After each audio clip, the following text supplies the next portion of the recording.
Welcome, ladies and gentlemen, to M-Class Podcasts. Welcome! A podcast where we sit down with a piece of Star Trek media, pick it apart, make some pee-pee jokes, and have a grand old time. I'm Jeff. Oh, was that a pee-pee joke I just heard? Set off the pee-pee alarm! Ooh, ooh, ooh. I'm Josh. That's pee-pee alarm. He's my co-host. I'll try to find an appropriate pee-pee alarm to put in here. I think you did the perfect job, just by yourself. It's gotta be like a Pitbull song or something. You mean the one Pitbull song that he ever did? I think he's got like two. I think he's got at least two. Probably. There's the one where he's like... was the only one I remember. Oh, yeah. Wow. Oh, wow. That's going back, yeah. Yeah, it is. There's the one where he's in Miami. I think that was Will Smith. That's every fucking... Pitbull never leaves Miami. That's true. He's there all the time. There's that one song about butts that he did. Does he have a song about butts? All of them? Or mostly? They're mostly about shaking butts and doing sex with butts. Doing sex with butts. That's what it's called, right? It's your choice. It's definitely your choice. Anyway, on this episode of M-Class Podcast, we're going to be talking about the Deep Space Nine episode Covenant. Cool name for a cool episode. It's season 7, episode 9. From I thought this was earlier. Like I've seen this before, as have you. Mm-hmm. I thought this was like season 5. Like I didn't think this was the last season. It's not until like season 7 when Gul Dukat becomes like the Gul emissary. Duchrist. Gul Antichrist. Yeah. His whole character just takes this big 180. I think it happens in 6 first because... Well, he snaps. He breaks down, right? Yeah. He like completely snaps, but then like he gets possessed by a paw wraith in the episode where Jake Sisko does too. Oh, yeah. They fly out of the wormhole. Yeah. That episode's terrible. And Jake Sisko shoots lightning from his eyeballs and shit. And then the captain is like, Jake, let it go. Yeah. Indiana, let it go. Like, that's how it ends. And you're like, what? You're like, what? This seems familiar somehow. But this episode's from 25th November 1998. Oh, what were you doing? Was this Thanksgiving? Yeah, Thanksgiving, 1998. Did it come out on? At Thanksgiving at my aunt's house, probably. I was at my aunt's little house. Fat face. I don't have an aunt. I have an aunt. Which one of us is supposed to be from the South? What do they say in the South? Aunt? It's like a Philly thing. Aunt is a Southern thing. I never heard a Southern person say aunt. I always hear them say aunt. I've literally... I get made fun of for saying aunt here, because everybody says aunt. Because you're like a British person? Yeah. My aunt. My Aunt Rose. Auntie Rose, do you like Star Trek? Let's speak of Star Trek, Aunt Rose. Could you put Star Trek on the beeb? Please turn it onto the television myself, as my wrists are far too dainty. Oh, my dainty wrist couldn't possibly turn the dial. This episode was written by Renee Echevarria. Okay, never heard of them. Who Echevarria. You might know as the guy who wrote a lot of Star Trek episodes, 41 of them, as a matter of fact. Oh, I just haven't run into him. He wrote for Dark Angel and Castle? Oh, yeah, he wrote 18 episodes of TNG, 23 episodes of Deep Space Nine, including Iborg. Okay, that's the Hugh episode. Lower Decks. That's a great one. And a bunch of others that I don't remember what they are. He was the executive producer for Teen Wolf, the show that came out in 2011 that I didn't know about until right now. Does he play basketball in that one too as a werewolf? Dude, I think that's like part of the Teen Wolf like lore. Like they all have to play basketball. He also wrote Deep Space Nine episodes like Trials and Tribulations. Great one. I love that one. Children of Time. Was that the one where Molly goes to like the forward in time. I guess. I don't know that one. The Dogs of War? That's one of the Klingon ones. I'm learning through this list that I don't know the names of episodes as well as I thought I did. Well, I mean, think about it, though. We have, like, knowledge of Star Trek in our brains that, like, a lot of people... I'm going to suck our dicks for a second. That a lot of people don't. We've seen a lot of Star Trek, is what I'm trying to say. And keeping names straight for, like... I mean, what episode number is this? This is episode number... 559? Yeah, it is the 543rd episode of 762 released in all. Like, that's a lot of titles. I don't remember fucking 700 names of things. Ishivadiya is also the creator of the 4400, which was like Heroes, but there were 4,000 of them. Yeah, they were abductees, right? I remember that show. Was that that wasn't the one where they had superpowers. They were alien abductees. Yeah, you're thinking of Supernatural. No.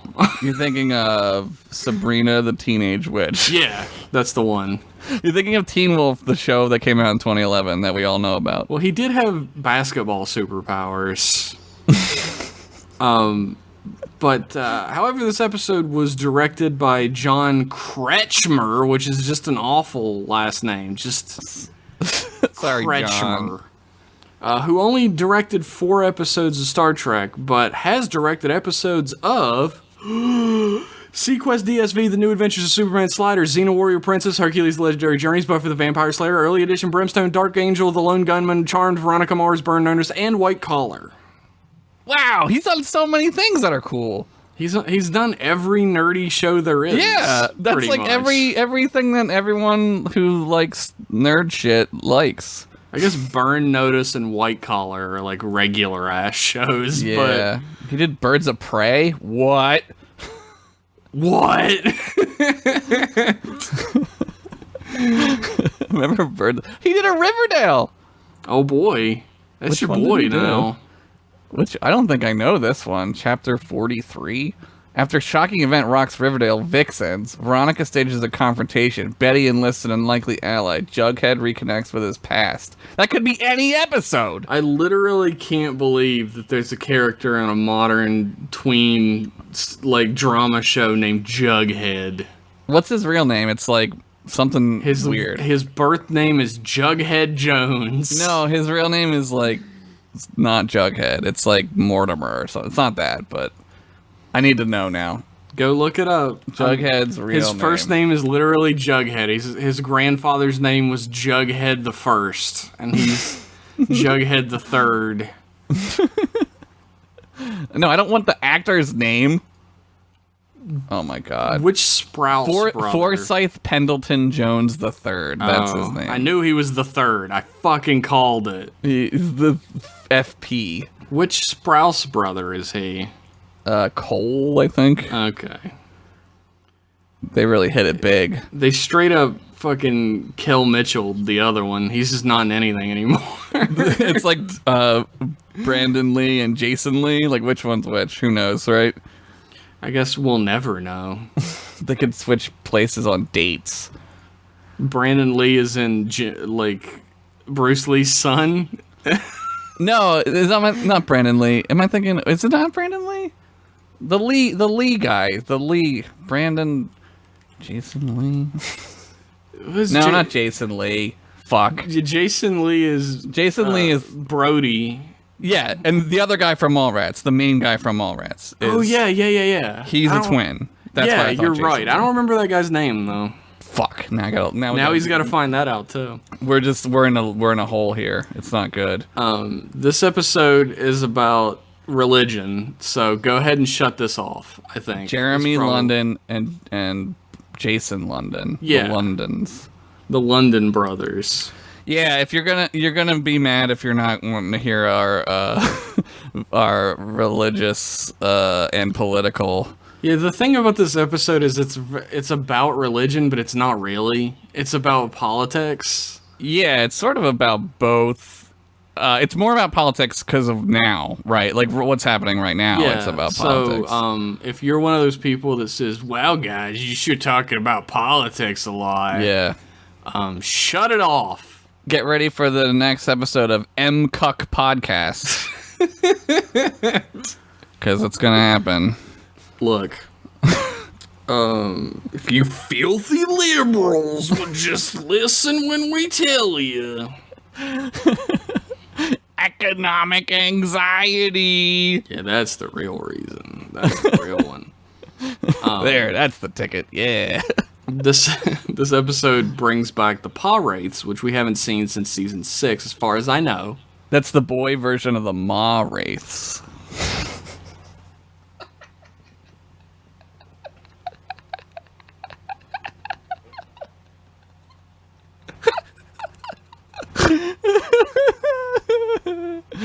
All right, let's move on. Oh man. Well, the paw wraiths, as you all know, but I'll tell people who don't know, who aren't fans of the show, the paw wraiths are like the evil version of the prophets. They're the demons to the angels, yeah, right? They've been thrown out of heaven, out of the celestial temple, the wormhole, because I don't think it's ever actually explained why. Yeah, we didn't read the Bejor Bible, so I don't really know. I guess in the real Bible, they don't really ever explain it either. Well, like Satan wanted to rebel. He wanted to take over heaven. Did he want to take over, or is that just what they say? Well, according to Paradise Lost, he just didn't want to be a slave for the rest that's of what I existence. always thought. And that's kind of like what the modern Satanists think, right? Yeah. They're always like, he just wanted free will. Yeah, he wanted his own free will like humans had. Yeah. There's a great comic book series that I think was originally written by Neil Gaiman called Lucifer from DC Comics, and I think it still comes out, but it's basically about Lucifer he's like, all right, I'm done being Satan, I'm done with hell. Yeah, he's over it. Fuck it, you guys who are in hell, you can do whatever you want, I'm leaving. And it's just Dad's him, going out of town, let's party. It's just him trying to shirk his whole responsibility and just being like, I've got free will, I'm gonna do whatever the fuck I want with it. Yeah. It's a great series. That's cool. I follow the Magus 2 Bible, where he's just a goat man with short arms. He's buff. He's got an 800 pack. He does 3,000 sit-ups a day. His arms are super short, and also they're segmented. There's a segment around the shoulder that just moves by itself. Like an action figure. Yeah. Yeah. Or so saith in the book. Anyway, the book of Magus 2. Yeah, the book wizard wrote it, so we gotta talk to the book wizard. So this is a deep M Cuck podcast cut we're doing here. A deep cuck we're doing here. Now you're getting it. Anyway, paw wraiths bad. Yeah. The prophet's good. As far as we know. Yep. Why not? The prophets are actually kind of giant fucking assholes that don't seem to care about anything but themselves. So. That's religion, and I think that Deep Space Nine does such a good job with that. Yeah, the prophets are the good guys, but they're also shitty as fuck. Yeah, we don't understand them. Yeah. They just were like, Cisco, you're a fucking spoiler alert. You're a prophet. You're part prophet, so deal with that shit. We're not gonna tell you that though. You have to figure that out on your own over 7 fucking seasons. Yep. Which makes you wonder, is Jake also part prophet? I guess so, right? It's sort of like the Mary Magdalene, Da Vinci Code thing, right? There's holy blood in him. I guess. What type of superpowers does that give you? It doesn't give him writing superpowers, am I right? Oh, fuck you, Jake Sisko. Get Scoops McGee on, bitch. Scoops. Fucking Scoops McGee. Anyway, we'll go ahead and jump into this episode now. Yeah, fuck it. Now that we've put our little asterisk on it, our little warning at the beginning. This is going to get real liberal along the way. We're gonna I know we say it every time. I know that you came here on a Star Trek podcast not to hear liberal things. The most liberal show ever created in the history of television, but okay. Yeah, maybe you should fucking watch the show a little bit critically before you... Anyway, so Dax, a new Dax, Bashir and Odo are hanging out in Quarks. So Dax is Esri Dax now. Yes. And I think I made a note and I said, did they just put her in the beginning of every episode because hot? They're like, I think she's... We don't have enough episodes left to give her much of a character, right, so we're just gonna put her in the beginning of every episode. Put her in the beginning. Today. She's cute as fuck. Put her in the beginning. She is super cute. And Brandon Braga's like, if she was only like 100 feet tall. Brandon Braga was like, I miss Jadzia. She was real tall. For anybody who doesn't know, Brandon. You should follow our Twitter if you want to know information about that. Yep.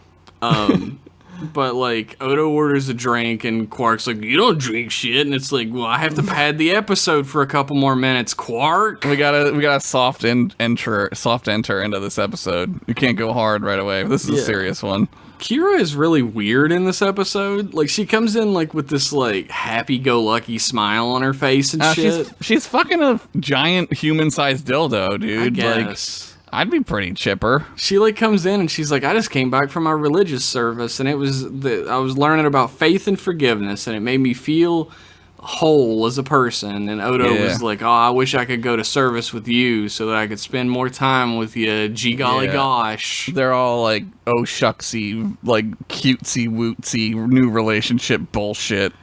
Oh, good golly gosh, if I could just spend time with you in the Bajoran services. Why doesn't he turn himself into a bag and just go with it? Could you imagine how boring that would be to just be a bag at a church service? He can imagine it. He's done it.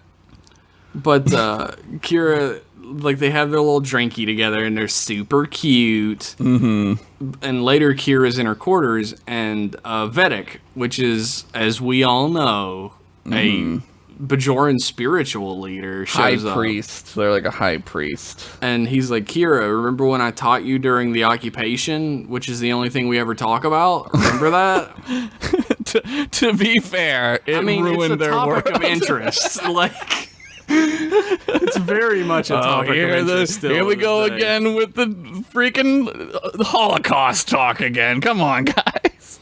And he's like, you remember when I taught you during the occupation and what I taught you? And she's like, yeah, I sure do. I still have the faith that you instilled in me. Yeah, and she recites the three things or whatever. Yeah, and one of them is forgiveness. Yeah, that's a very important topic. It's very, very Christian. It's like the foundation of the Christian beliefs. They believe that, right? And it's very important in this episode specifically. It gets brought up several times throughout the episode. Forgiveness. Yes, it does. Yes. And Vedic Fala is his name. And Fala's like, here's a gift. It definitely not double-crossing you right now. Here, take it. Yeah, here's this weird gift that, like, she looks at for, like, slightly longer than I, like, am comfortable with. I'm like, edit, cut, do something. Yeah, like, go to ask the thing. What it is or something. Don't just stare at it. What are you doing? She stares at it for a while, and then she looks up and gets transported. Yeah, fuck. And she arrives at the most cost-saving set in the history of Deep Space Nine. Can we talk about how genius this is that they do this?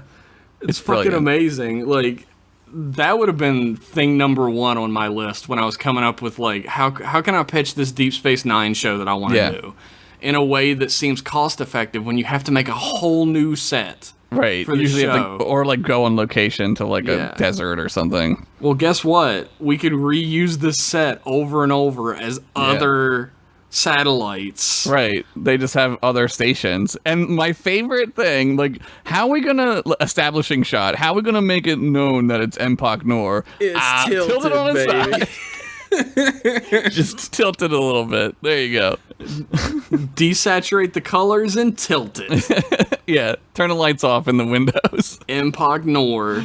Nailed it. And the cult of Paw-Wraiths Yeah. are there, and she's like fucking devil worshippers. She hates them. She hates them. Well, they're all, there's like 50 Bajorans, right? And they're all like wearing the red armbands. She sees the red armband, which is real Nazi-ish, real cultish.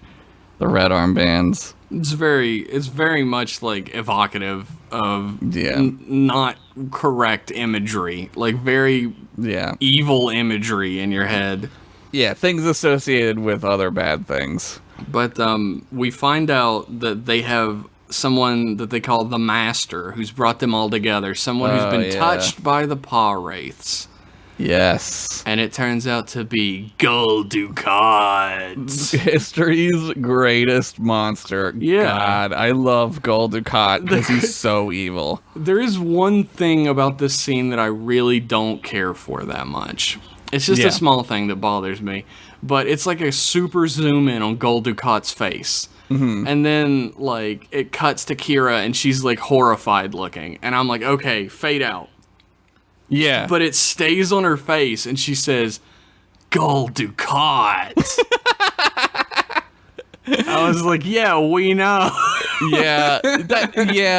There's a little bit of that, like, people are just tuning in, right? Like, they're not going to know. If people were just tuning in, how the fuck would they know who Gul Dukat is anyway? Yeah, you'd have to wait for the show to be rerun or something, right? In 1998, you wouldn't know. Yeah, it would suck to tune into the 7th season of this, and everybody's just like, yeah, remember when you did this on Carnassia? And you're like, what? They're probably doing that to this episode right now, the people who aren't at this episode yet. That's true. They're probably like, I guess I can't listen to this episode of M-Class. We're only going to spoil the entire show, so don't worry about it. That's the format of the show. We talk about wherever we land in the roulette of picking these fucking episodes. Yeah, I'm not going to apologize because Jeff and I watched every one of these episodes multiple times. Yeah, you get on my fucking level, dude. Yeah, start having no life like we do. So it's shock and awe. It's Gul Dukat, and they go to commercial break, and so do we. We will be right back after these messages. Now it's time to shake the house with the C&D Music Factory. Hey, Jack, wanna dance? It's so hot, it's cool. So good, it's bad. Time for a really big show. This is so strange. Come on, move your feet to the funky beat of the hippest crew in town. The Rescue Rangers. Check local TV listings for time and channel. Thank you. And we're back from those messages. Hopefully you've bought that good Andor service. Yeah, be a patron. Yeah, do we have patron commercials? No, but we should probably make some. We really probably should, and then people can put them in their podcast if they want.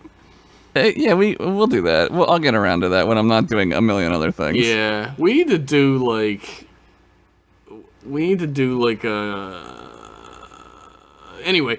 Watching a movie one, we need to do that. Yeah, we do. But I was thinking about some advertising. Oh, we need to get a somebody to give us money to put their shit on our podcast. Absolutely. We need to do that. Let's make a commercial for that. Do you know anyone to pay us? We'll do it. If we'll you say pay words. us money, we'll put an advertisement on our podcast. Like we won't even say peener in it. I mean, if you want us to. Unless you want us to. Hit us up at MClass Podcast on Twitter, mclassemail@gmail.com. If you have something you'd like to advertise on the show, we're gonna fucking chill. We're selling out hard. We're ready to sell out. I'm joining the Paul Wraith cult known as Making Money. Fuck yeah. Capitalism, baby. I'm joining the Ma Wraith. So... Dukat is the master, and he tells Kira that, like, he's been touched by the Paw-Wraith. Right. And he tells all of his underlings to leave. His, like, cult believer members, followers. That's what I'm looking for. Yeah, followers. He tells his Twitter followers to leave, which is really a cult when you think about it, right, guys? I mean, I've used them as a cult before, so... But they have this very philosophical conversation about whether the prophets abandoned Bajor or not. Right. And Gul Dukat is not without a real strong argument on his side of things. Yeah. Kira is mostly unfazed because she's very religious. She's a believer. Yeah, she has a lot of belief, a lot of like strong belief in the prophets. Mm-hmm. But he explains his side of the story, or rather the Pa Wraith's side of the story, that they wanted to take a more active role in Bajor, and the prophets refused, so they were cast out from heaven. That's why it is. They wanted to fuck with the Bajorans. But apparently the prophets, the wormhole aliens, have their own prime directive. They like, or they just like didn't care, and they didn't want the like celestial temple to be used that way. Maybe. Yeah, well, like, they can see all of time, so like they probably were like, "What's the point? Like, it's gonna happen. They're all this gonna way. die out a billion years from now anyway. Why does it matter?" There's no point, right? Like, just let them do what they want. But Dukat makes his case that he himself is the emissary of the Pa Wraiths, in the same way that Cisco is the emissary of the prophets. Yeah, this might come back later. And he says, I've made a covenant with these people, and they understand that I am the voice of the Pa Wraiths. That's why I've got this fashionable new earring. It's like a weird, like, rose, or like a poppy or something. Yeah. I don't know. It looks a weird-ass flower with a chain attached to it. It's like the Bajor earrings, but red. Because it's evil. Red. Everything's red. The whole color palette of this episode is like red. It's like in case you didn't remember that these guys are evil. Well, they make such an argument that they're not, and they're very non-violent. They're just normal people. It's very Jeff, it sounds like you're getting into this a little bit, Jeff. It's very Church of Satanism in that way, and that like Christians would think they're pure evil, but people in the Church of Satan, they're like, no, we're just regular folks. Yeah, the comparison to Satan is like easy, right? Like that's there. Oh, well, fuck you, I guess. No, I don't mean to say that it's like that you're making it an easy comparison. I'm just saying, like, obviously, like, it's very similar to that. It's very true. like, and I mean, the Cult of Pa Wraith, we've only seen like one person from it before. Yeah, and they tried to murder Cisco. And we've only had one interaction with the Pa Wraiths, and they also tried to murder Cisco. Ironically, though, like later, and like I wanted to talk about this later, but like this winds up being much more like fundamental Christian than any like Satanist. Oh yeah, it's thing. very much like we're going back to the old ways. It's like Branch Davidian shit is what it is, right? Which is like they were like they were like super Christian. I mean, really, the way it was probably written, because I imagine it was written by a Christian man, seeing that that's how the industry really was at the time and everything. Sure. It's more likely that they're going back to the old ways, as in like the pagan ways. You thought that? I didn't get that. Well, yeah, I mean, yeah, kind of. More like the agrarian style, like they're following poor, the tenants type thing. That's a good point. I from my point of view, I immediately thought of like evangelical Christians. Oh, like yeah. they're evangelicals. Seen that way for sure, is like a fundamentalist type thing. Yeah, that's the immediate vibe I get from this. Oh yeah, I get that too for sure. I've been to like snake handling churches. I've done that. That shit's fucking crazy, dude. Jeez, I didn't go because like I wanted to, but I went and I saw it and I was like, oh yeah, this is fucking crazy. These people are bananas. This is a cult. Yep. There's some good like silent acting in this episode, and the fact that every time Kira calls it a cult, the people sort of like cringe a little bit. Yeah. They're like, you could tell they're offended by it and they hate hearing it. Yeah. But nobody ever comments on it. Well, the people were told to be nice to her, right? Yeah. Because Dukat wants her to be like, Dukat wants this to be Kira's home. And they do try very hard to be nice to her, and she tries very not hard to be nice to any of them. What I don't understand is like, I guess like with anything, like any cult or anything like this is like, did Dukat think like people weren't gonna find out where she was? Like, I mean, I guess they're in Dominion space at this point, so they can't really go like looking or whatever. True. But like. But I mean, know. like, it's like, if you've kidnapped somebody, I think you've come to the realization that like if you can't get them to join your cult, then you're fucked. I'm sure he's just gonna kill her if she didn't join. I have a theory about this, and I want to talk about it later because we're not there yet. There's a moment in the show where I'm like, that's all this was about. I think I know that exact moment too. We'll have to come back to that. Yeah. Don't forget that. I probably won't. I wrote it down. So.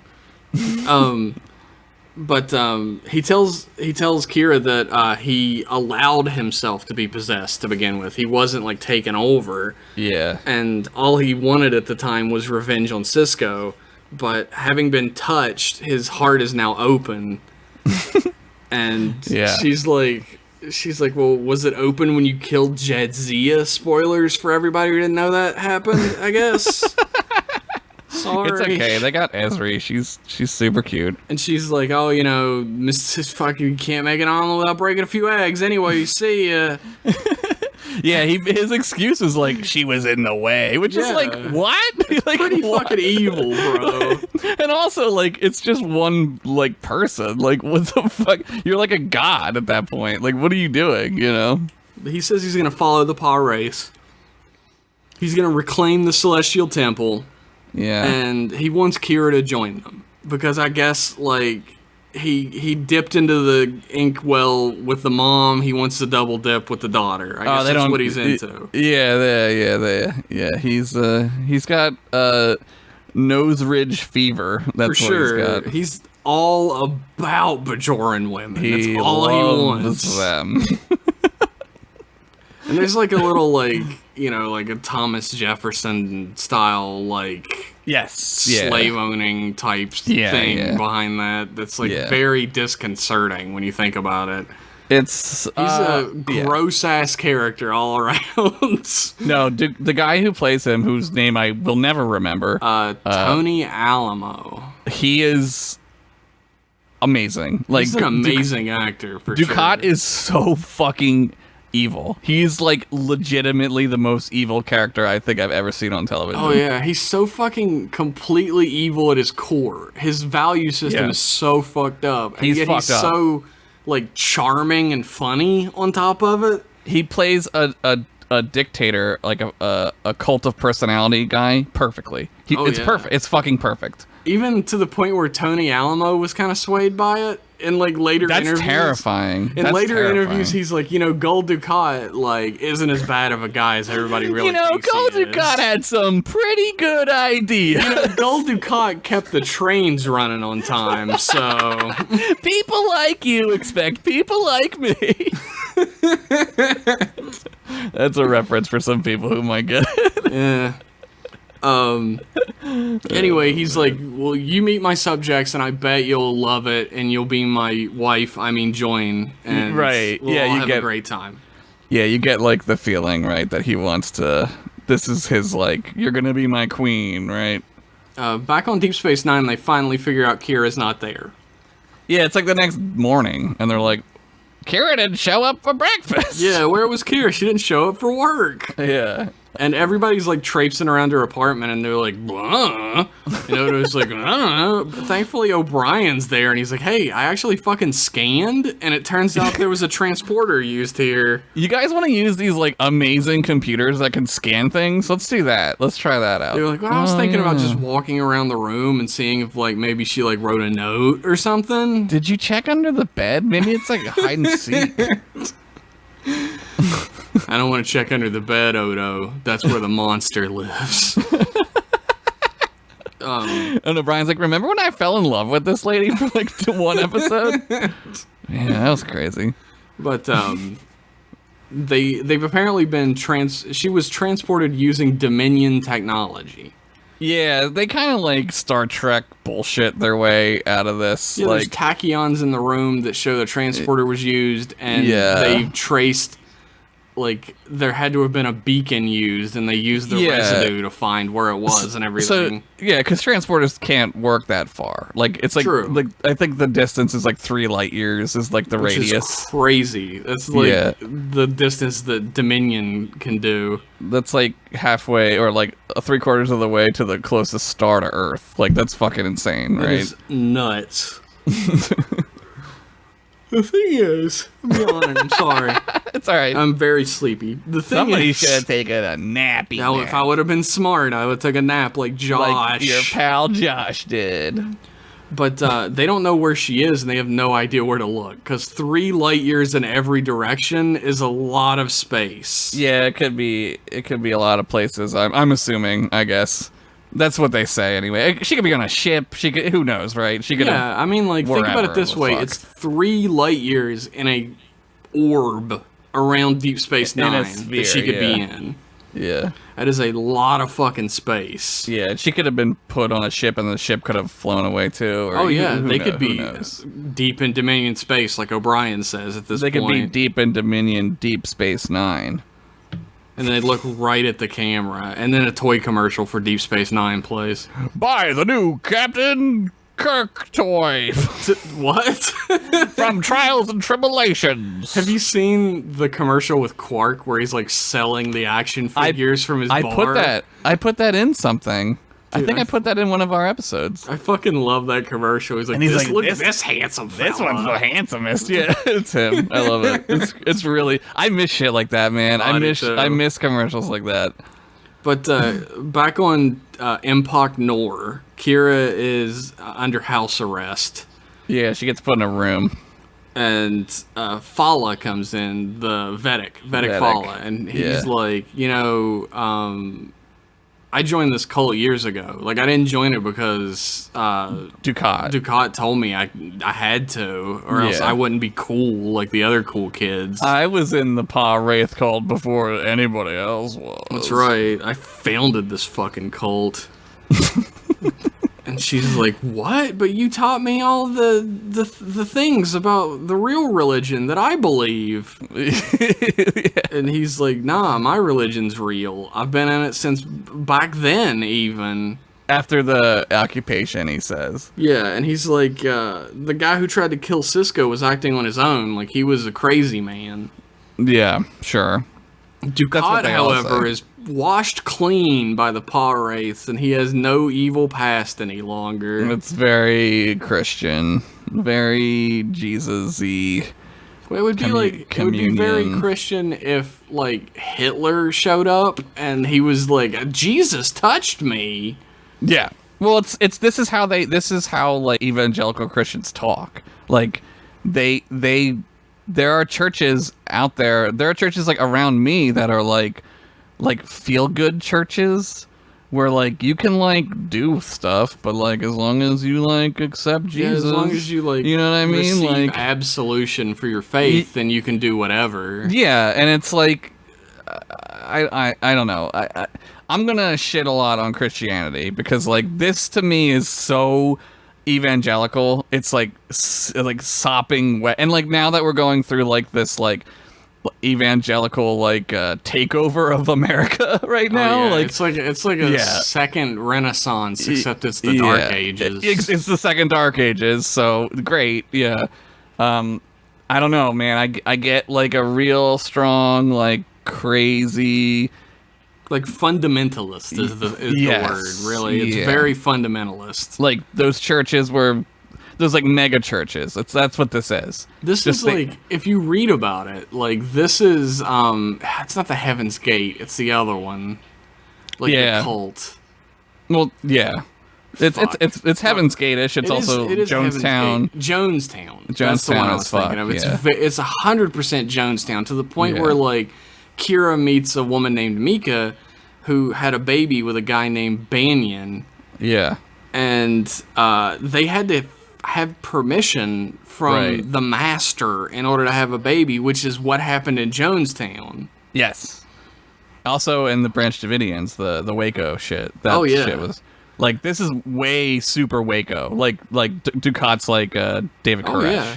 It's 100% like Waco in that they like drink the Kool-Aid or they fucking like do the ritual suicide thing at the end, which I mean happens with the Heaven's Gate as well in Jonestown, of course.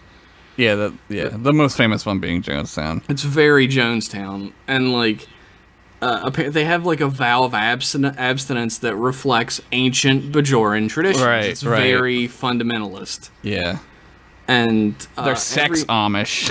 Every time they talk about Banyan, like, in my brain, I'm thinking Banya, the, like, hack comedian from Seinfeld that's constantly trying to force his way into Jerry's acts and shit. Holy shit, that's... yeah, I forgot about that guy. I don't know why, but that just kept... And, of course, like, Race Bannon. Yeah, Race Bannon, it makes me think of Race Bannon. But fucking, like, I kept thinking of Banya for some reason, and I'm like, why is that popping into my goddamn head? Anyway, Mika and Banyan can't have a baby unless Gul Dukat says they can. This is a very important plot point, why they were chosen. Yeah.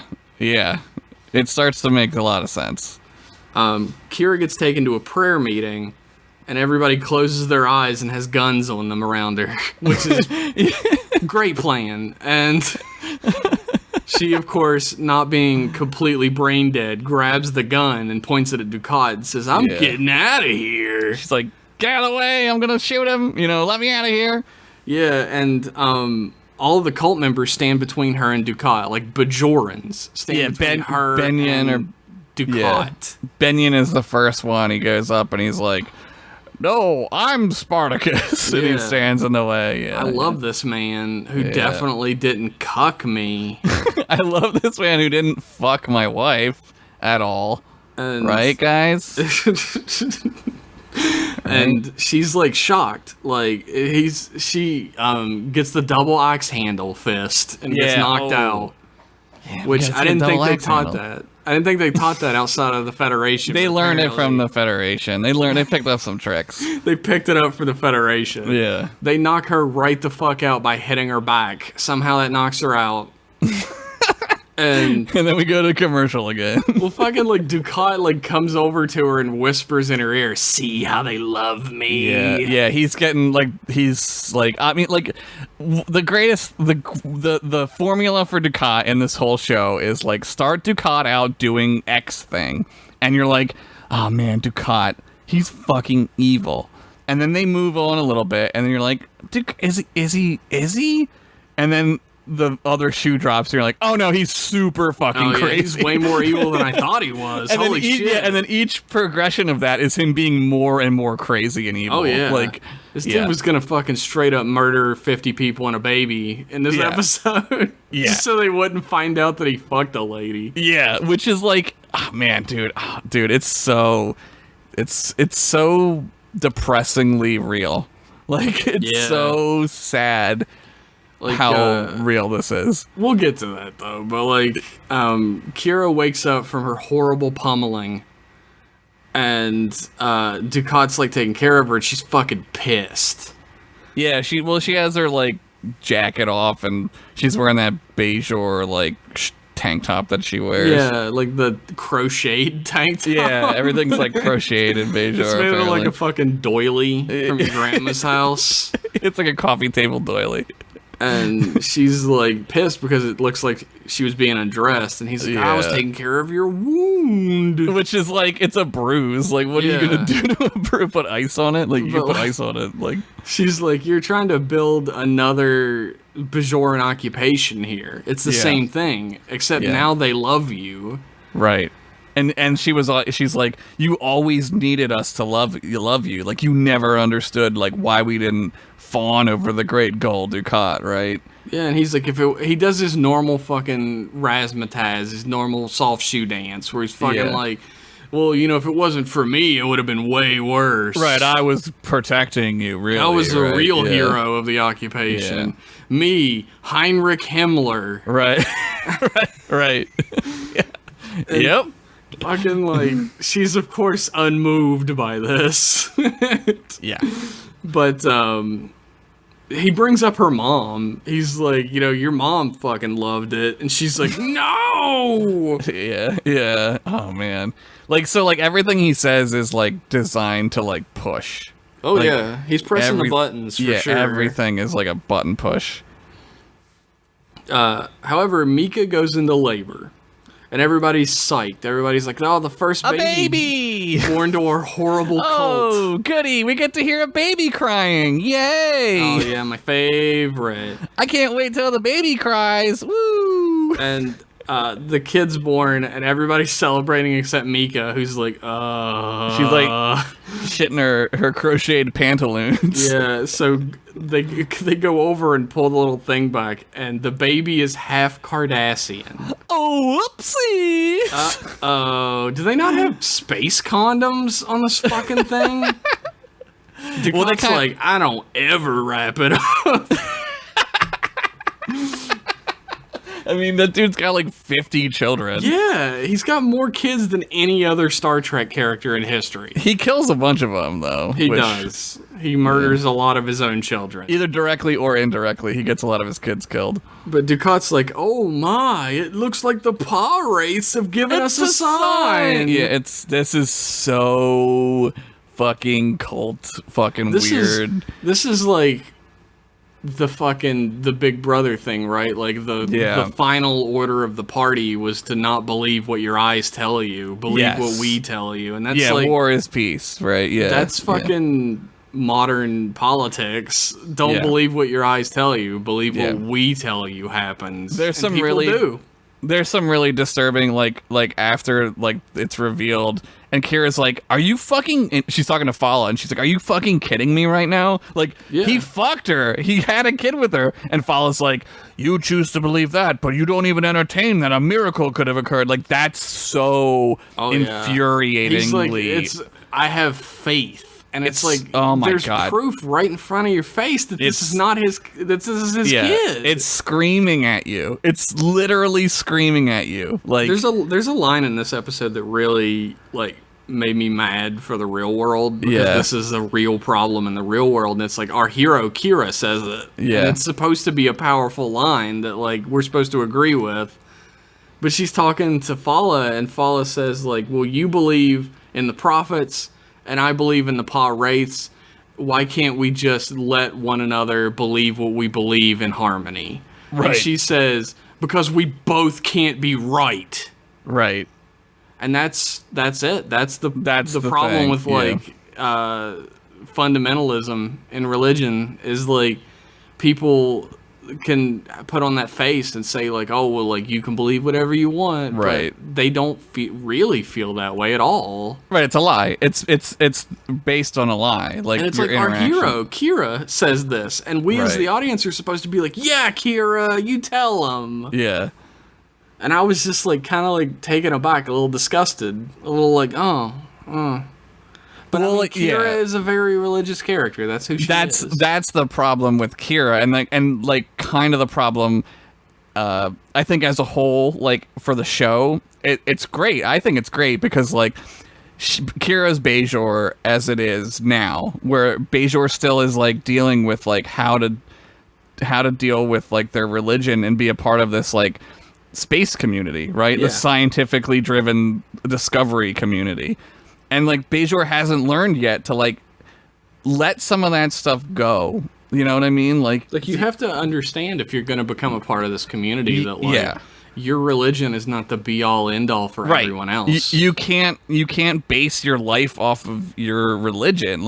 If you want to enjoy life with other things, I mean, you can for sure. The Bajorans can join the community in space and still base everything in their lives on their religion. Right. They just can't expect everyone else they're meeting to adhere to that as well. And exactly. And there's a great scene at the beginning where Kira is very open to the idea that Odo join a different religion even. Yeah, right. Which is was that a lie? It makes you wonder. Or was she just saying we can't both be right about those two? I think it was about those two. Yeah, because it just rings so true to things I've heard my entire life from religious people where I live.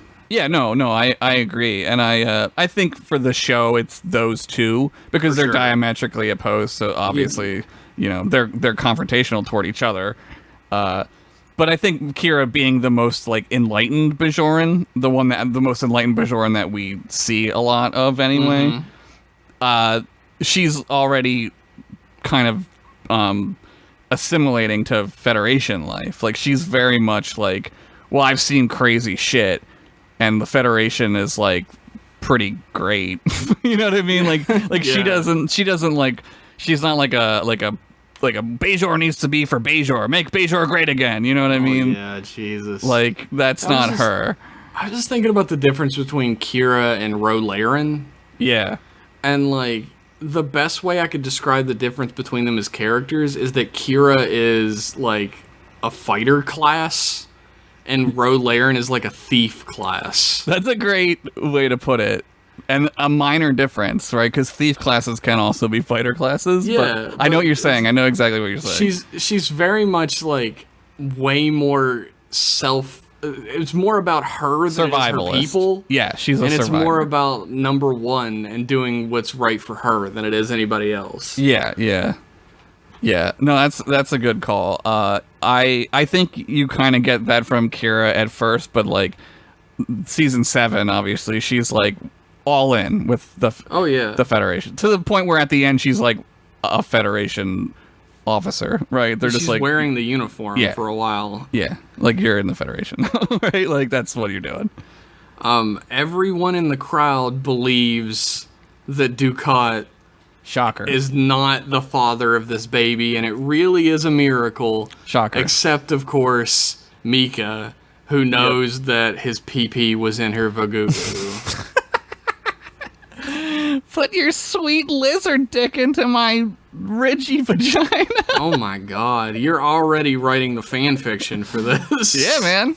Who says I haven't already written it? But Kira's like, Fala, are you fucking kidding me? Mm-hmm. And of course he says, like, if the prophets could make an entire fleet of Dominion ships disappear, what is a baby to that?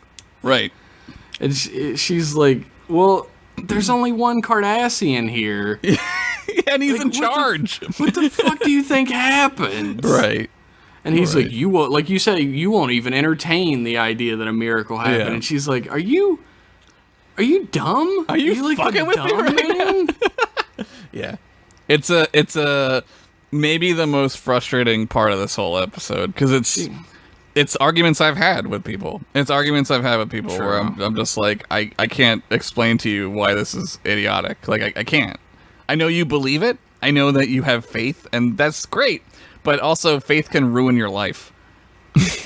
Yeah, I mean, it's there's a dark path that can be walked down with faith and belief, and I mean, we've seen it historically. Yeah. There's also a good path that could be walked down. I wish more people did. Have faith in other people. Have faith in humans. Have faith in humanism. Like, don't have blind faith in anything. Yeah, in anything is the real thing I would have to say. Like, as long as you have a faith that can change given like input, like if you're blindly following a religion, like, you might allow a bunch of priests to molest little boys and not even bat an eye at that and not believe it when it happens. Yeah. You might even let a group of men marry your daughter and rape her because she's 13, and also he has 7 other wives. You know what I mean? Like, like there's a million instances in real world that this happens, and it's all because people believe that, like, somebody's got the keys to heaven, right? Like, oh, this guy knows. He's a. It happens in Buddhism too. It happens. Like, people misuse their, like, power, and they, like, take advantage of people. It just happens.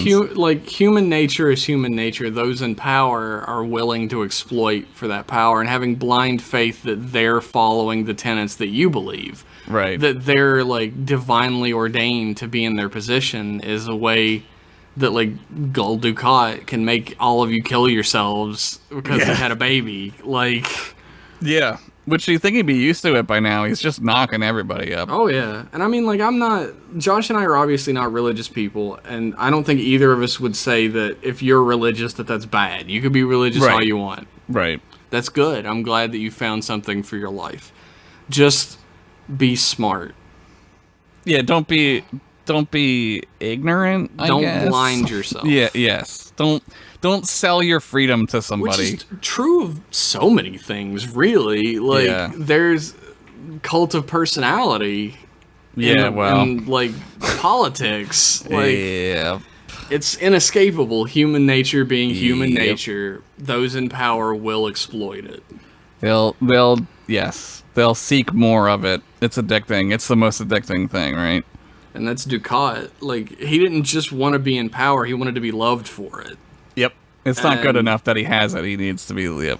And that's the thing that everybody feels. Like, all of the dictators throughout history who had all this power, they wanted their, like, parades in their name, you know? Yeah, just like somebody else who wants to be loved for it. I said all the dictators in history. It's not a joke. Donald Trump is president. All right, we're going to go to another commercial break, and we'll be back, and I swear we're going to talk about Star Trek. I swear it. We'll be right back after these messages. Traveler, welcome to the promenade. Humble quark at your service. Behold, Star Trek Deep Space Nine action figures. Commander Benjamin Sisko, he helps me run the station. And Security Chief Odo, very strict and sneaky for someone so honest. Here's Lieutenant Dax, and Chief O'Brien, and Major Kira Nerys. I happen to know she's crazy about me. Wonderful, aren't they? Especially this one. So handsome. Pains me to part with it, but if you pay me now... security. What a pleasant surprise. Welcome back, ladies and gentlemen. Hopefully, we didn't depress you away from listening to the rest of this podcast. Yay! Because it's probably going to happen again. Yay! This is a depressing episode, but it's great. But, of course, Vedic Fala he's a believer. He believes in Dukat. Yep.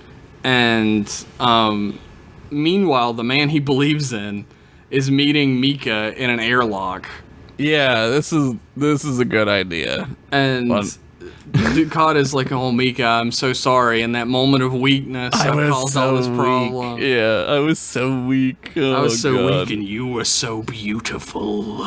He's like already again hitting on her. He's like, fucking, maybe we could do a quickie real quick. No, wait, no. No. That's right, I don't have condoms. Oh, who am I kidding? I never use them. I don't even know what that word means. But, like, he's like, does your husband believe in the miracle? And she's like, I don't know. I think he has his doubts. He, like, wants to believe, right? Yeah. She's like, he wants to believe it. And if he asks me, I don't think I can lie to him. And he's like, don't worry. Everything will be okay. Yep. You stay here for a minute, and I'm going to step outside the airlock. And she's like, okay. And he just fucking opens the airlock on her and watches as she almost gets sucked out. And then the air is fucking gone. Vacuum sealed, bitch. And she fucking passes out. And he hears Kira coming and just goes, ooh, and runs away. Yeah, he just goofily runs. But Kira and Vedic Fala find her in the vacuumed chamber, and they close it up and they take her to sick bay. And of course, poor old our hero Dukat can't catch a break. She's still alive. She's survived. Yeah, they found her too quickly. Dukat comes in and he's like, "Oh, she's still alive, huh? Good."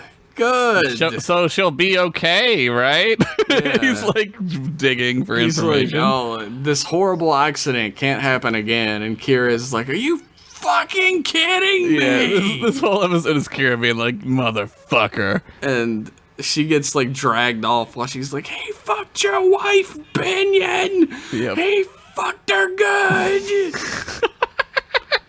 And Benyon's like, maybe she has a point.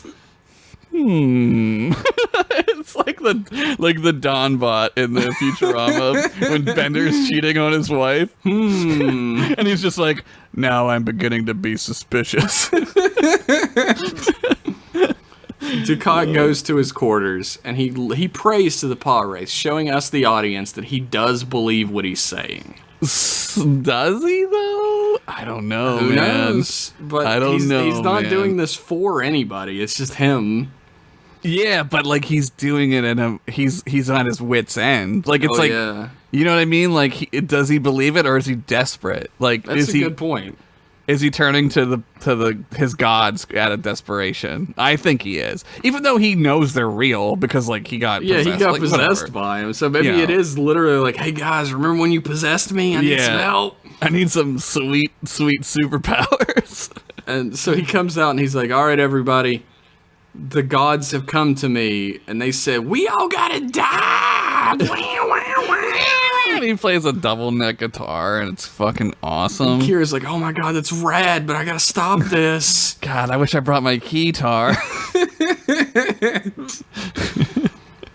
But Ducat comes back to Kira and he's like, Kira, I've called Deep Space Nine. They were very confused, but they're sending a ship to come and get you. Yeah, they're like, what? She's where? Oh. What are you doing there?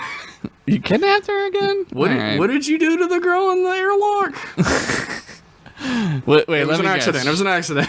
Let me guess. She's Bajoran. Oh yeah, for sure. Makes sense. Okay, we got it. We got the whole picture. And Kira's like, I can't believe you're gonna kill all those people. And he's like, don't worry, I'm gonna die with them. And it's gonna be painless because of this pill from the Obsidian Order. Yeah, it turns you into dust. It's awesome. It turns you into dust so you can't see what the bodies looked like. Right.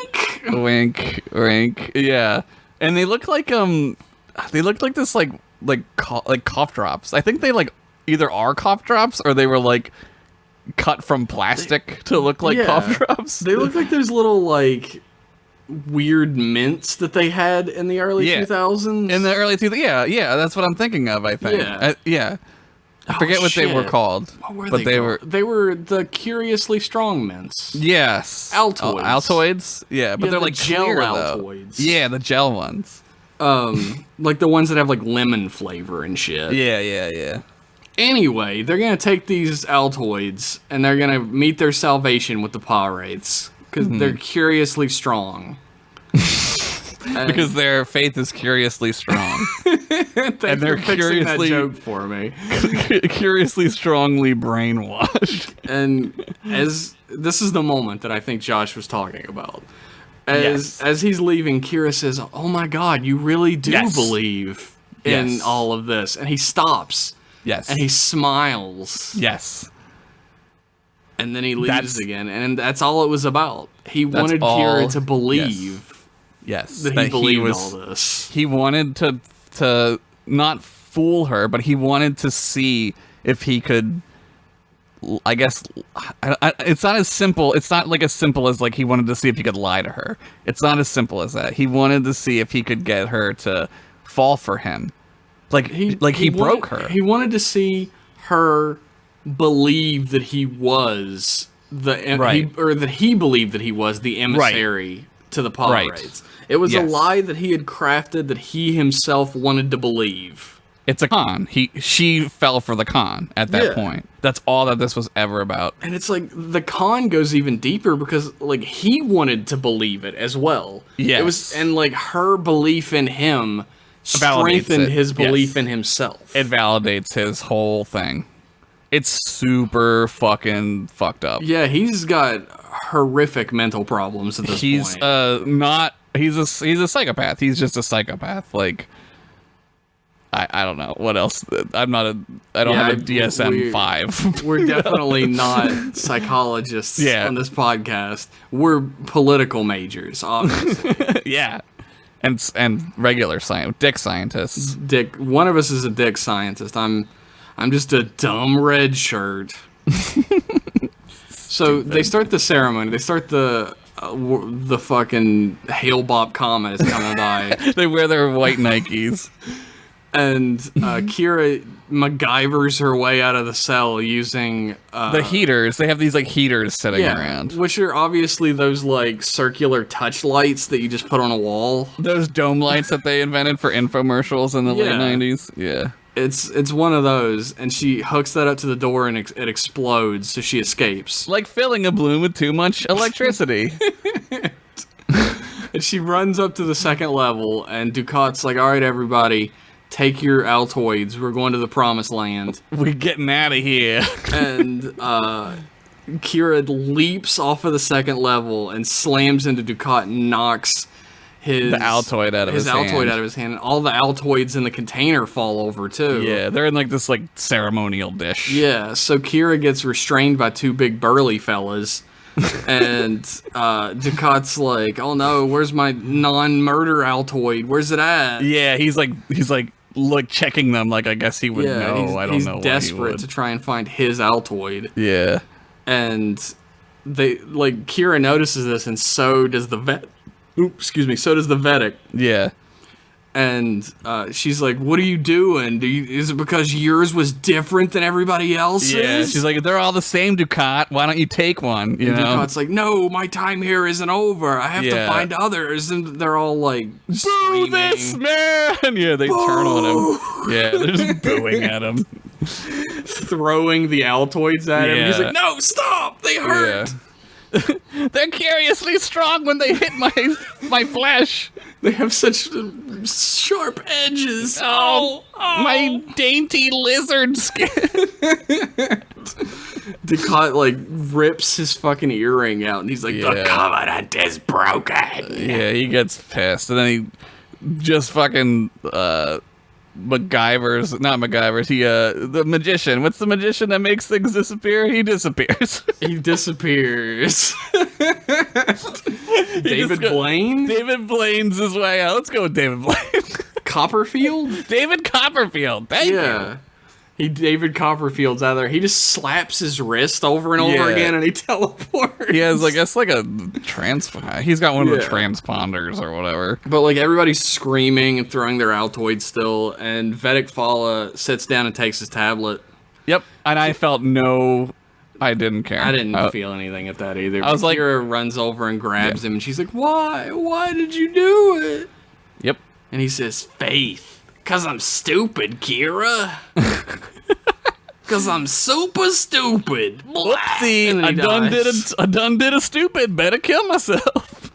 So the Defiant picks up Kira and all the other Halebop members that don't go away on the comet, and Kira and Odo have a heart-to-heart about Vedic Fala's last words. Yeah. And she's like, I thought that Ducat was just pretending. I thought he was just pulling a long con, but it seems like he really does believe in the Paw Wraiths. Right. And he believes that he's their emissary, and but he still used their word to get what he wanted or whatever. And Odo's like, well, maybe that's what they fucking wanted him to do. Yeah, which is a great Odo observation, right? Yeah. They needed somebody to fill a void, right? And then he's more dangerous than ever because of his belief. And I'm like, yeah, because he believes a different religion than you, right? Right, Kira? That's probably not what they meant. But also, he's a sociopathical, pathological liar. He's a horrible. He's fucking Hitler. A war criminal. Yeah. I don't know how you get more dangerous than being Space Hitler, but somehow he did. Double Space Hitler. A religious Space Hitler. Could you imagine double Space Hitler? It's like conjoined twins and they're both Space Hitler. Well, at least they wouldn't be able to run away very well. Nah, they're in perfect coordination. They're like a Zord, like a Megazord. They're in perfect coordination at all times. They're unstoppable. That would be horrible. I can't imagine that.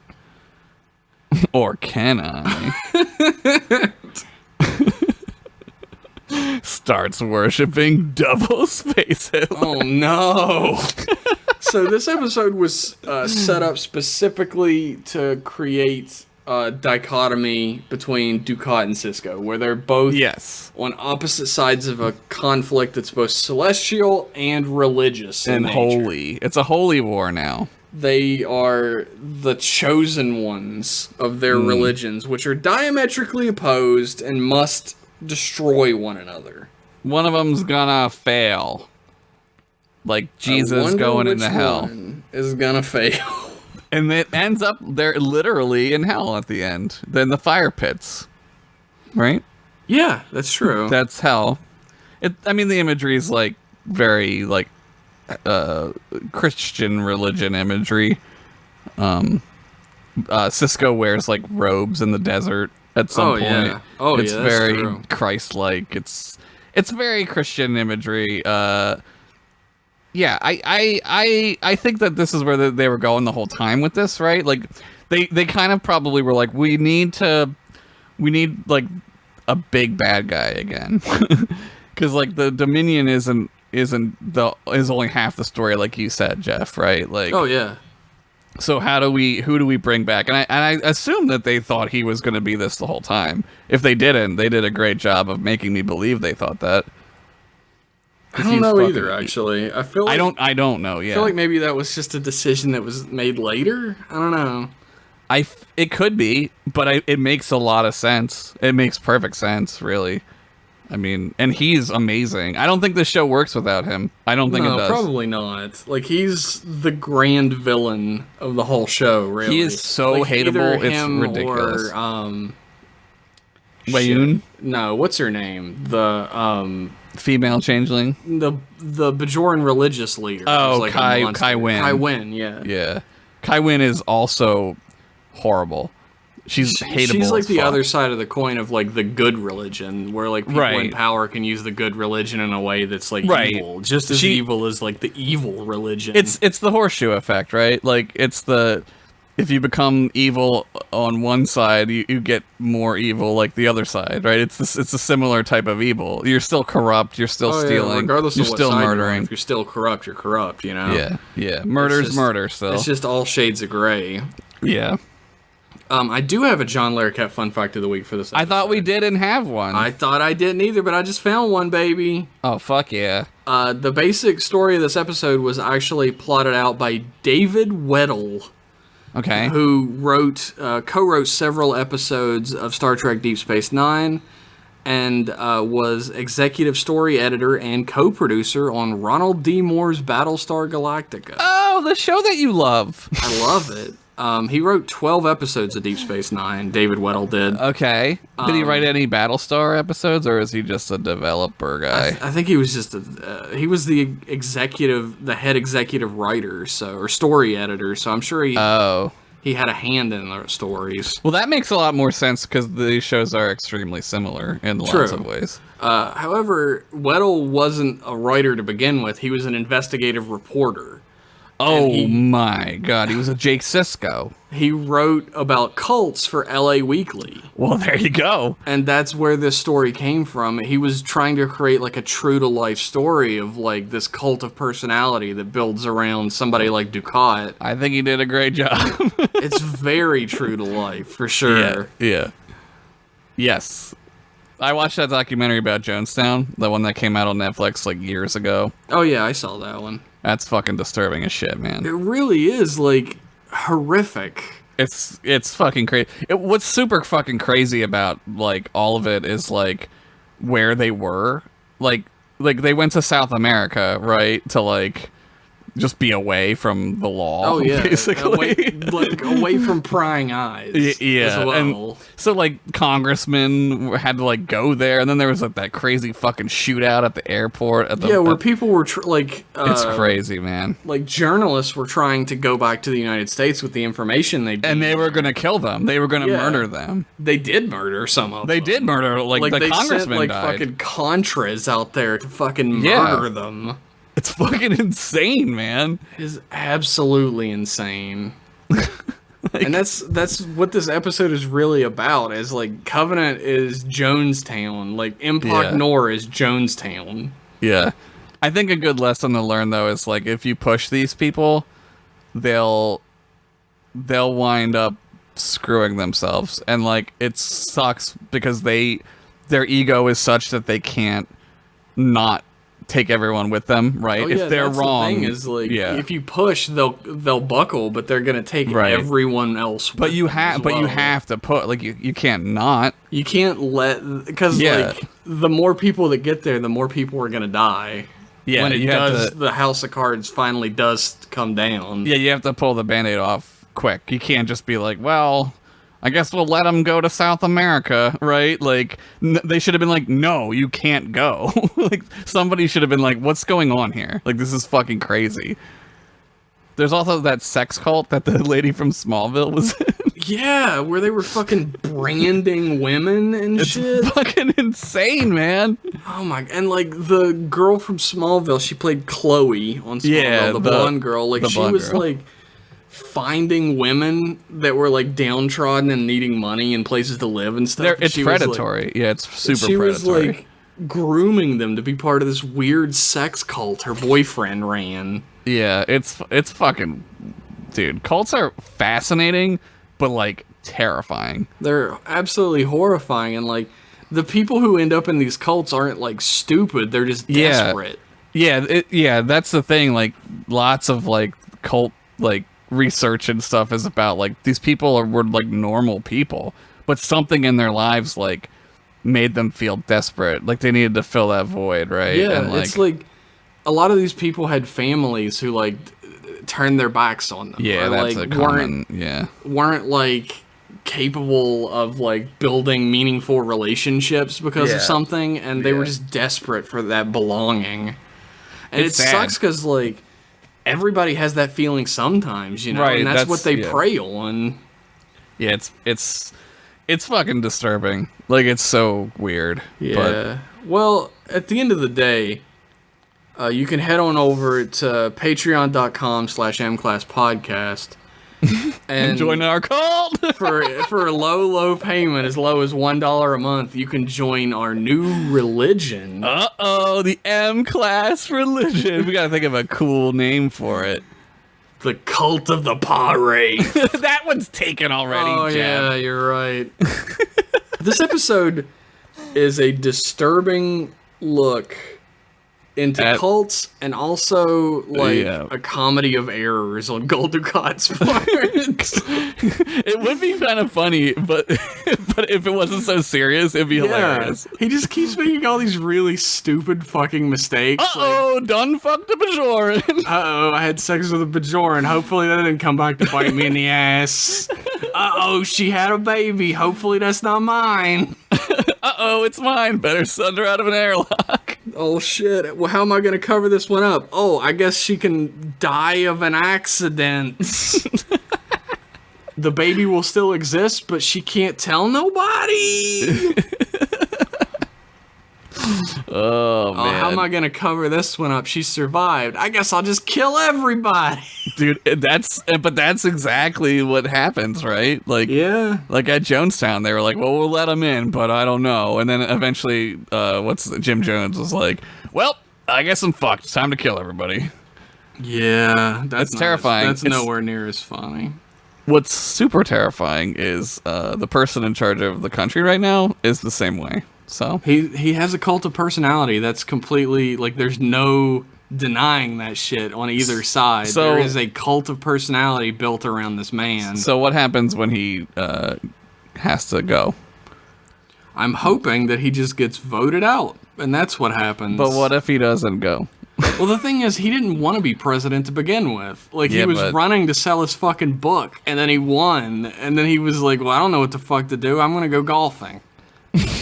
Yeah, but like if he's done, they're gonna arrest him. As soon as he's out, they're gonna arrest him.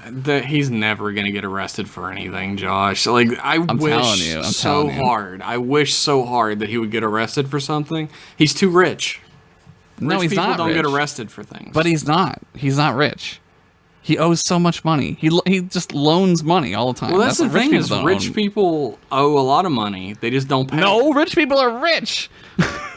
They're rich rich because people- they don't pay it. As No, long as they're you don't rich pay 'cause the they're things you gotta rich. pay, you're rich. He's not rich. I'm telling you. Rich He's enough not gonna to buy off a lot of fucking people. Well, I don't know. I don't think it's him buying them off. I think it's our friends over there in the other country. Sure like to read that Mueller report. That'd be great. Oh well. I guess we'll just die in a nuclear fire when our crazy president decides we all have to go. That's- Yay! This episode was specifically inspired by the Heaven's Gate cult, which I brought up. Is that the comet? No, that's the, Yeah, that's the Hale-Bopp comet. Yeah. I was actually reading about that the other day, ironically. Like, the guy who founded it, Marshall Applewhite, Yeah. the highest echelon members of the Heaven's Gate cult castrated themselves Yeah. in ceremonies, and they just left their nuts there. They just left them. Wherever Yes. they did it in hotels, and they would just leave their nuts there. I'm going to pass out. I feel really horrified, but also so bad at the people who had to clean up those rooms. Yeah, that's... Well, I mean, they probably called somebody, and then they probably had, like, ServPro do it or something. Do you know the weird ass connection between the Heaven's Gate cult and Star Trek? I don't know the weird... Is this another fun fact? This is not a fun fact at all. It is This is a John Larroquette sad fact? This is a Kevin Cole bummer of the week. Oh, what a Bringing bummer. that back. Bummer. Marshall Applewhite and 38 other members all committed suicide. Yeah. One of those 38 members was Nichelle Nichols' brother. Oh, wow. That's crazy. Isn't that fucked? I know that he, a likeness of him is in that Cowboy Bebop episode. Oh, yeah? Yeah, I forget what episode it is. It's the one, I think it's the chess one, where they play chess against Yeah. each other. Him and... Thomas Nichols was his name. Oh, man, that's crazy. Yeah, don't join a cult. Unless it's our cult. We're good. We're not going to ask you to kill yourself. Yeah. Or are we? No, Yeah. we're not. We're not. It's also not a cult. We don't call Yeah, ourselves we're not a cult. You can't pay us money if you're dead. It's true. And that's really all we care about at the end of the day. Is money. Latinum, baby. Give me that gold pressed. Give me that gold pressed, baby. That GP. This episode is a sobering look at our world, our landscape, politically and socially, and also just a damn good episode of Deep Space Nine at the end of the day. Yeah, I always forget about this one. It's sort of a sidetrack episode. It doesn't. I mean, it pushes the plot forward, but it's they're not on Deep Space Nine and shit. So Yeah, I mean, the Dominion War is in its last legs at this point. And, yeah. The season 7 episodes about the Dominion War are very important, and they're very front and center. So this is kind of like a side story. Yeah, and before this, the episode before this is Siege of AR 115558, whatever it is. That's a good episode too. We should watch that one. That is a good episode. That's a tense ass episode. It's great. I love it. It's so strange that an episode of Star Trek from the 90s was about cults. I guess that was on people's mind at that point. I think because of cults had been very heavily involved in the news since 1985. Yeah, I think in the 90s, because of the Hale-Bopp thing, there was a resurgence in the fascination with cults and stuff. And everybody wonders, as soon as you hear about a cult and what happened to them, you immediately start wondering, how could that possibly happen? Yeah, how do you get there? And that's where the fascination comes from. Yeah, it's like a serial killer thing, right? It's disturbing, but at the same time, you're like, well, I want to know about this. It's like a morbid curiosity thing that all human beings have. Yeah. We're real fucking gross creatures at the end of the day, human beings are. Yeah. Yeah, we're shitty. But I mean, maybe we're learning how to not let it happen again. Maybe that's what we're doing. Maybe that's what the point of this is. Maybe because this show is on, we're making it not happen. Maybe. We're not forming a cult right now as we speak. I mean, legally, though, how do you do that? I'm asking for someone. Yeah, we're asking for our friends to pawn. To pawn. And not Josh. They'll never know. Oh, who's this not Josh guy? It's not you, is it? Nope, not Josh. Not Josh. We have enough to worry about in this day and age without cults being the thing to worry about, I guess. Yeah, we should probably start looking into it a little harder, though. I don't know, dude. I went to the grocery store earlier and a greasy fucking metal nerd walked in with just a gun and a holster on his hip. Oh, yeah, that happens here. And I was like, well, I'm going to worry about this and not cults right now, I think. There's an old man who comes in with a 45, a 1911, a World War II gun, just strapped up. It's just going to explode in his face. And it's Wile E. Coyote. I don't even think that this old man can fucking hold this thing. You know what I mean? This dude had a straight fucking 45 on his hip. Yeah, a revolver. And he had this long greasy hair and stuff, and this look on his face he just waiting for one person to bully him wrong. Well, that's why he's wearing it, right? You guys fucking have terrified. So I don't know what you're here in PA, the law of open carry is really vague. Nobody knows. That's how it is here. People are like, you can do it, I guess. And it's well, okay, can you though? People open carry here all the time. Actually no. People don't open carry here all the time. That was the first time I'd seen that in 8 years. Yeah, I never really see it because people who carry guns usually conceal carry, which is legal if you have a license here. And I understand that's their right or whatever, and fine, I don't have to see your gun, but seeing the gun, seeing a gun on somebody who isn't I guess an authority figure who is someone who isn't, you have no idea if they've been trained with the gun or not. Yeah, I can see a police officer and I know that they're corrupt and stay away from them. Yeah. But if you're just a regular person, I don't know what your deal is. The thing is, if somebody walks into, if somebody walks into a building holding, a cow milker under their arm, you're pretty sure they're gonna find a cow and milk it, right? Right. If somebody walks in with a gun on their hip, what am I supposed to think? You're not gonna shoot somebody with it? Right, that. Well, that's the thing, like you said, he's looking for a reason, right? Well, for sure. He had that shit front and center with his fucking shirt tucked in underneath it to show. Oh, he was doing. Oh, wow, yeah. He was straight up look at the gun I've got. Fucking point breaking it over here, just tucking it into his jeans. Nobody's gonna fucking tell me that that metal isn't the greatest music in the world. What did he do with his katana? Did he leave it in the car? I guess he left that in the car. You can't tuck a katana in your pants comfortably. I mean, maybe he can. I was just I saw it when I was headed to the checkout, and I just kind of hurried up a little bit, I gotta get out of here before shit goes down. There's sometimes you get a bad feeling, and you see somebody, and you're like, oh, that guy is crazy, you know? Yeah. So, cults aren't really at the front of my list of things to worry about, but maybe this episode has taught us that it should be closer to I think we should. I think that we definitely should be concerned about this. I mean, look at all this crap. That's it's so faction. Everything's a fucking faction, man. It's tribal true. shit. It's fucking. We are split into tribes at this point. Fucking horrible, man.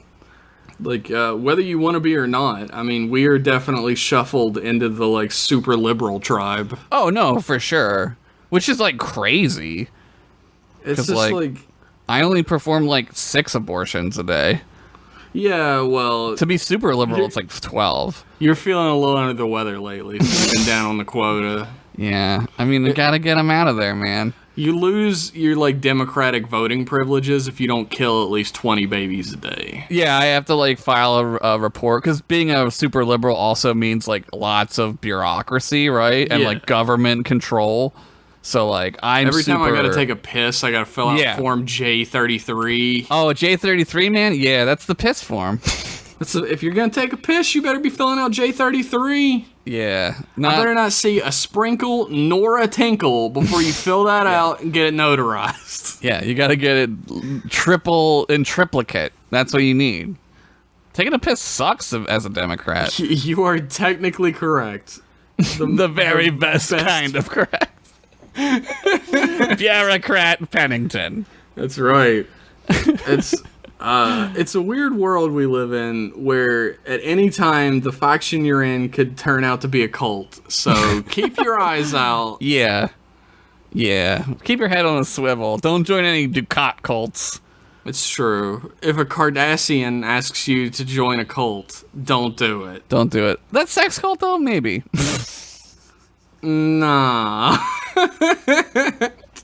Sex cult only sounds good from the outside. If it was Lana Lane, I would definitely have joined it, but it was just Chloe. I liked Chloe better, actually. That was so fucking weird to me. Oh, I didn't like Chloe that much. I only watched like 2 seasons of that show, so I don't know. I thought Chloe was hot. If it was the Riverdale dudes and girls, yeah, I'm in. Yeah, if Cheryl was in a cult, you'd be on board. 100%. I'm in the cult of Cheryl. But I'm already in that cult. I was born into that cult. It's called being a redhead. This dude fucking like threw out every GIF he's ever owned, and it's just Cheryl all the time. I gotta keep running with it. I've been mixing in some Sabrina. I've been doing Longmire GIFs lately. Dude, I get on these streaks. I've been doing some Longmire GIFs recently too. Yeah. I wonder why. Yeah, I don't know. It's a secret. I guess we'll find out soon. Well, we can say it right now. This doesn't come out until next week. Oh yeah. I guess I haven't mentioned it in a few episodes as well, that Kevin Cole, who's on this show a lot, Yeah. and I do a podcast called Original Characters, where we take a franchise and create the worst possible original characters from it to teach you what not to do. Or the best? I would say maybe it's the best. By the time this episode comes out, the next episode that you'll be hearing will be the DuckTales episode, which is going to be a weird one. Yeah. Kevin chose that one. I'm just on board for it. I don't know enough about DuckTales to comfortably comment about anything about DuckTales. That's fine. It's Darkwing Duck as well, which is what I'm doing. Darkwing Duck. Yeah. That's a perfect one. Lots of people really like Darkwing Duck for some reason. I love that show. See? The next topic that is going to be on that show will be guest starring Mr. Josh Henderson. Yay! And we're going to be making Longmire original characters. Yeah! Ruby, give me my original character's notebook. It's the one with the sparkles on it, Ruby. It's right next to my slam book. Fucking, it's going to be the masterpiece episode of original characters. We have already, Jeff and I have already discussed our idea. We've brainstormed it out. Amazing. So tune in for that one. You could find that on SoundCloud at, I think it's OGOC Pod. Yeah. And it's the same thing on Twitter, at OGOC Pod.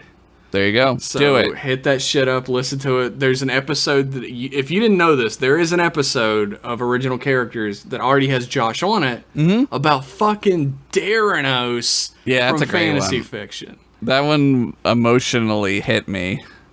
It was beautiful. I It was wept like seeing from my... Josh, Go ahead. No, it you was go. like seeing Josh fucking emerge from a chrysalis. I was a cocoon Beautiful boy. butterfly. I cried from my eyes and my peener. He cried from every orifice you can cry from. It was quite a mess, to be honest, but it was beautiful at the same time. I did it in a hotel, so a maid had to clean it up. Check out original characters. It's nothing but fun. We It's don't great. get into topics like this. It's a great time. It's just pure ridiculousness. So check that out. Again, if you love M-Class Podcast and you know it, pledge some money. Yes, please. Head on over to patreon.com/mclasspodcast, and for as low as $1 a month, you can get access to our Discord. You can get episodes of M-Class emails a week early. Yep. You can get access to podcasts that nobody else knows about, streams, original content nobody knows about. Yeah.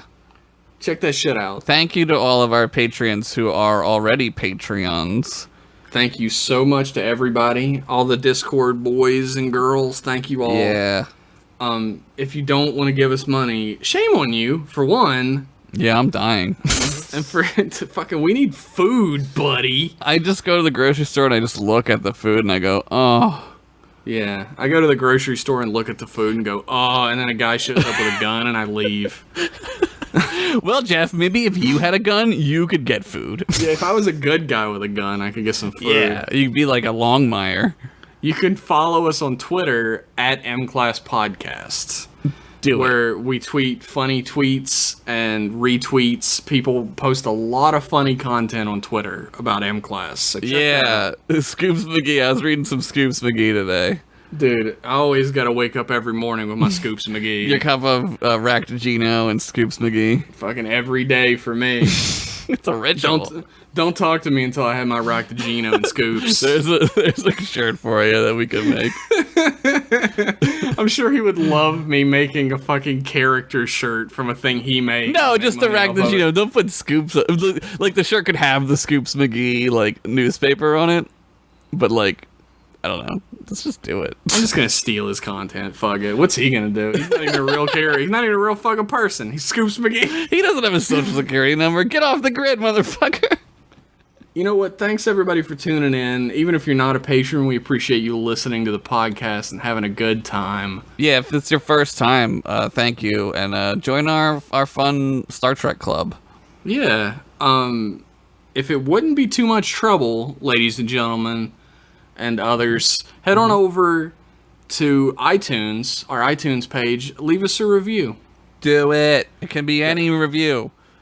I keep forgetting that as a thing that exists. I can't look at iTunes. I don't have it on my computer, so I never look at it. So you can look at it on Google. You can Google it. Oh, I can? I'm gonna do that. Fuck yeah. There's some real fun reviews on there. So even if you don't like it, leave a review. Yeah. Thanks everybody for tuning in. We will be back in 1 week with more M-Class goodness. Thank you. Bye-bye.